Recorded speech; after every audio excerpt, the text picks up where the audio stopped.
Hello दोस्तों, welcome back to my channel. दोस्तों, BEd exam date sheet आ चुकी है और 1 अप्रैल से लेकर 4 अप्रैल तक की एग्ज़ाम होंगे। ठीक है, तो आज हम लोग प्रैक्टिस करेंगे सोशियोलॉजी पार्ट 9 का, जिसमें हम लोग एक 401 से लेकर 450 तक की क्वेश्चंस को सॉल्व करेंगे। ठीक है, तो चलिए स्टार्ट करते हैं क्योंकि टाइम बहुत कम है और प्रैक्टिस ज़्यादा करनी है। तो आज का पहला क्वेश्चन हो जाएगा हमारा, महिलाओं के विरुद्ध हिंसा बनाए रखने वाले अभिकरण हैं। तो इसका आंसर हो जाएगा परिवार, विद्यालय और कार्यस्थल। ठीक है, तो इसका आंसर क्या हो जाएगा? D options. ठीक है, महिलाओं के विरुद्ध हिंसा बनाए रखने वाले अभिकारक हैं। और फिर इसके बाद है महिला हिंसा में परिवार की भूमिका है, तो इसका आंसर हो जाएगा डी ऑप्शंस। तो कन्या भ्रूण हत्या और कन्या शिशु हत्या और बाल्य विवाह। ठीक है, ये ये तीनों हो जाएंगे इस पे। और फिर इसके बाद है बाल विवाह के दुष्प्रभाव हैं, इसका आंसर हो जाएगा डी ऑप्शंस। अशिक्षा में वृद्धि भी होती है और कुपोषित बच्चों का जन्म भी होता है और बेरोजगारी में वृद्धि भी होती है। ठीक है, तो बाल विवाह सब लोग ही जानते हैं कि छोटी उम्र में विवाह नहीं करना चाहिए। अब 21 साल हो गई है लड़कियों की। और आगे देखते हैं 404 क्वेश्चन नंबर इस पे दिया गया, मानवाधिकार अधिकार की शिक्षा के लिए साधन है, तो इसका आंसर हो जाएगा डी ऑप्शंस। सेमिनार भी है, अभिनय भी है और वाद विवाद भी है। ठीक है, तो मानवाधिकार अधिकार शिक्षा की शिक्षा के साधन है ये सब।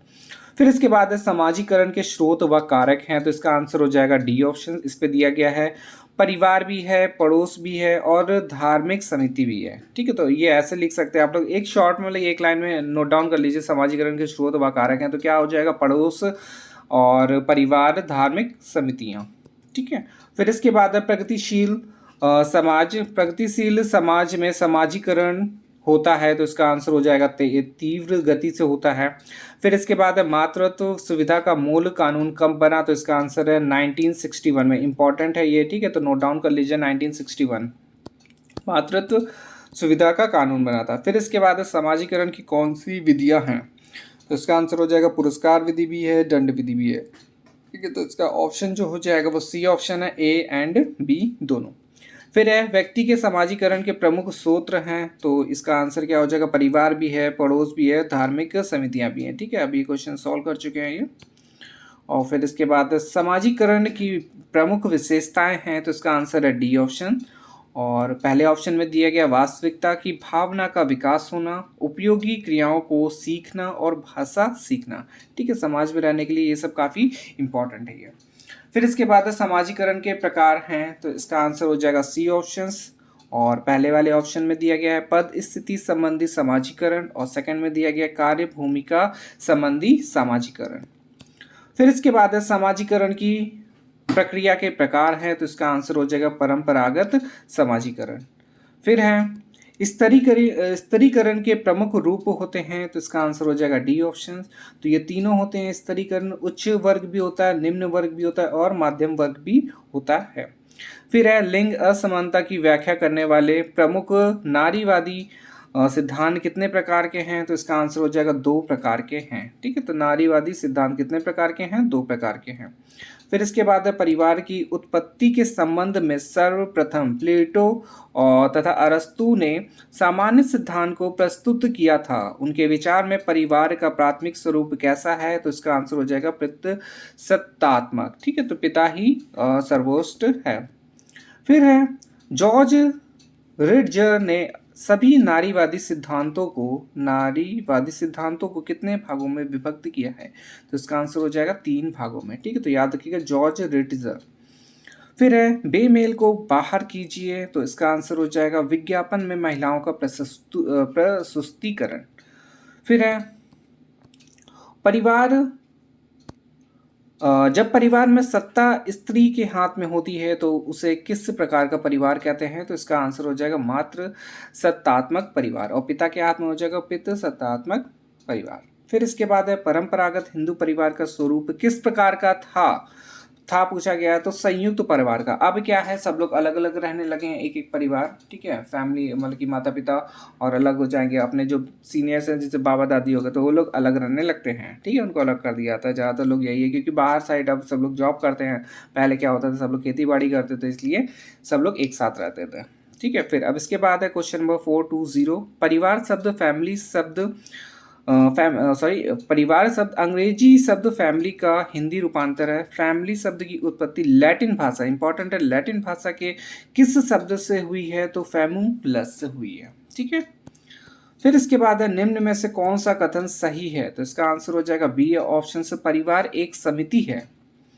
और फिर है निम्न में से कौन सा कथन सत्य है? तो इसका आंसर पहला वाला है, परिवार के सदस्यों की स्थिति प्रदत्त होती है। ठीक है, कैसी होती है? प्रदत्त होती है। फिर है जिस परिवार में व्यक्ति जन्म लेता है उसे क्या कहते हैं? तो जन्म का परिवार। फिर परिवार से हमें संबंधों की वह व्यवस्था समझते हैं जो माता पिता और उसकी संतानों के मध्य पाई जाती है। यह कथन किसका है? तो ये इसका आंसर हो जाएगा क्लियर का। ठीक है, परिवार से हम संबंधों की वह व्यवस्था समझते हैं जो माता पिता और उनकी संतानों के मध्य पाई जाती है। किसने बोला है? क्लियर ने बोला है। फिर है संक्षेप में परिवार पति पत्नी और उनके बच्चों की जैविकीय, पति पत्नी और उनके बच्चों की जैविकी सामाजिक इकाई के रूप में परिभाषित किया जा सकता है, जिसके सदस्य रक्त संबंधों द्वारा आबद्ध होते हैं। इस कथन निम्न में से किस विद्वान ने दिया है? तो एलियट एंड एवं मैरिल ने दिया है। फिर है परिवार की उत्पत्ति के शास्त्रीय सिद्धांत को आगे बढ़ाने के लिए किस विद्वान ने विशिष्ट योगदान दिया है? तो इसका आंसर हो जाएगा हेनरी मैन ने। ठीक है, तो परिवार की उत्पत्ति के शास्त्रीय सिद्धांत को आगे बढ़ाने के लिए बोला है इन्होंने।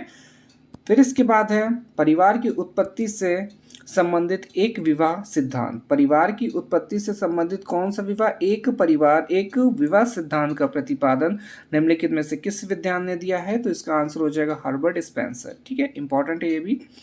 और देखिए एक बुक है हिस्ट्री ऑफ ह्यूमन्स मैरिज नामक पुस्तक के लेखक निम्नलिखित में से कौन है? तो इसका आंसर हो जाएगा वेस्टरमार्क। ठीक है, ये भी इंपॉर्टेंट है क्योंकि बुक्स हैं। फिर इसके बाद है परिवार की उत्पत्ति के विकासवादी सिद्धांत के समर्थक। परिवार की उत्पत्ति के विकासवादी सिद्धांत के प्रवर्तक हैं, तो इसका आंसर हो जाएगा वेस्टरमार्क, लुइस मॉर्गन। ठीक है, इंपॉर्टेंट है। और मातृसत्तात्मक परिवार कहाँ पाए जाते हैं? तो इसका आंसर हो जाएगा असम। भारत में असम की खासी और गारो जयंतियाँ, देखिए वैसे तो ये गारो खासी जयंतियाँ मेघालय की है, बट ये आसपास के जो असम है वहाँ पे भी कुछ पाए जाते हैं, इसलिए ये बोला गया है। ठीक है, फिर इसके बाद है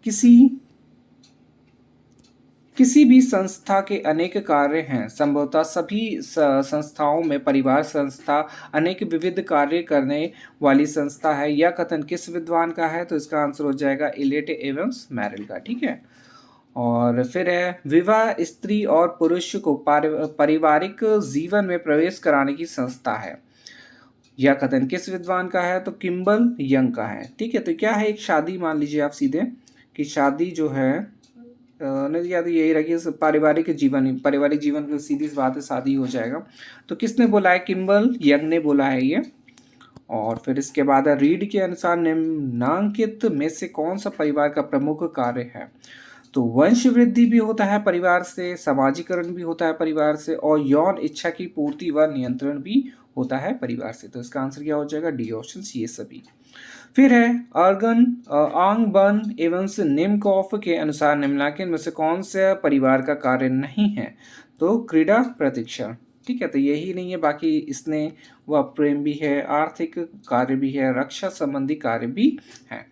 फिर इसके बाद है किंग्सले डेविस के ने परिवार के कार्यों में किस पर बल नहीं दिया है? तो इसका आंसर हो जाएगा धर्म का पालन।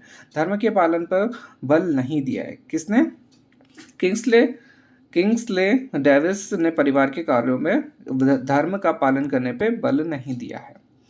फिर इसके बाद है निम्नांकित में से कौन सा विद्वान परिवार की उत्पत्ति के शास्त्रीय सिद्धांत का समर्थक नहीं है? तो इसका आंसर हो जाएगा स्पेंसर। ठीक है, याद रखिएगा, साथ साथ से भी याद कर सकते हैं। शास्त्रीय सिद्धांत का समर्थक नहीं है तो कौन नहीं है? स्पेंसर नहीं है। फिर है निम्नलिखित में से कौन सा विद्वान से परिवार की उत्पत्ति के उद्विकासवादी सिद्धांत का समर्थक नहीं है? तो इसका आंसर है फ्रेजर। फिर है संपत्ति के उत्तराधिकार का वह नियम जिसके अनुसार प्रत्येक सदस्य जन्म से ही पारिवारिक संपत्ति का अधिकारी होता है। तो मिताक्षरा।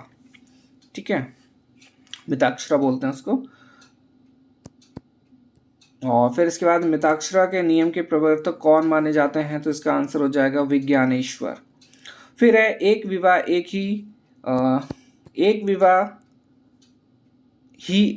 विवाह का प्रारंभिक स्वरूप रहा है और रहेगा। यह कथन किस समाजवादी का है, समाजशास्त्री का है, तो इसका आंसर हो जाएगा मैलिनोवस्की। ठीक है, तो मिलना से याद कर दिया कि विवाह के बाद क्या होता है, मिलना होता है। ठीक है, फिर इसके बाद है एक पत्नी के एक से अधिक पति वाला परिवार क्या कहलाता है, तो बहुपति परिवार कहलाता है। ठीक है, तो ये ज़्यादातर लोगों को पता होगा।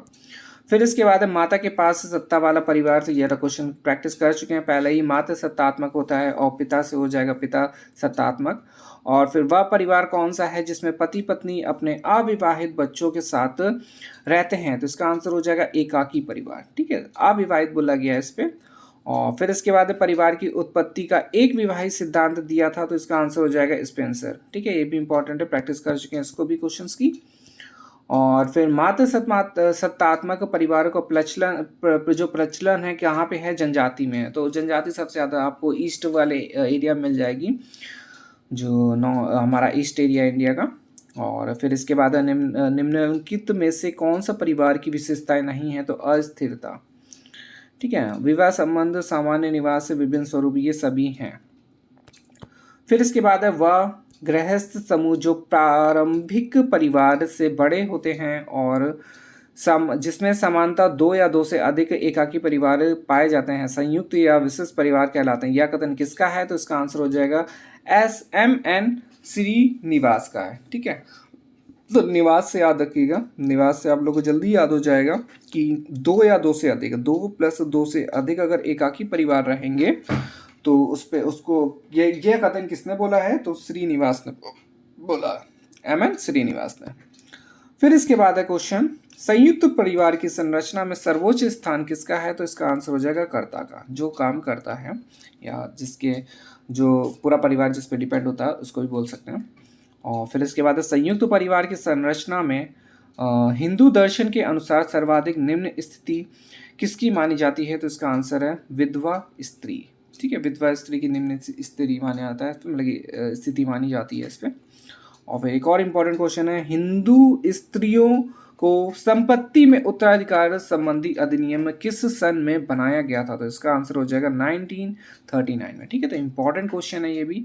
दो हमारे, और देखिए ईयर से हमारे कितने क्वेश्चन से दो हो गए, एक ये हो गया 1939 और दूसरा है हमारा ये मातृ सुविधा। ठीक है, तो इसका आंसर हो जाएगा 1961। तो ये हमारे कुछ इंपॉर्टेंट क्वेश्चंस हो गए। नेक्स्ट वीडियो में हम लोग और इंपॉर्टेंट क्वेश्चंस की प्रैक्टिस करेंगे। तो आज हम लोग यहीं रखेंगे और भी नेक्स्ट वीडियो देखा जाएगा अभी। ठीक है, तो आज हम लोग इतना ही रखते हैं। धन्यवाद।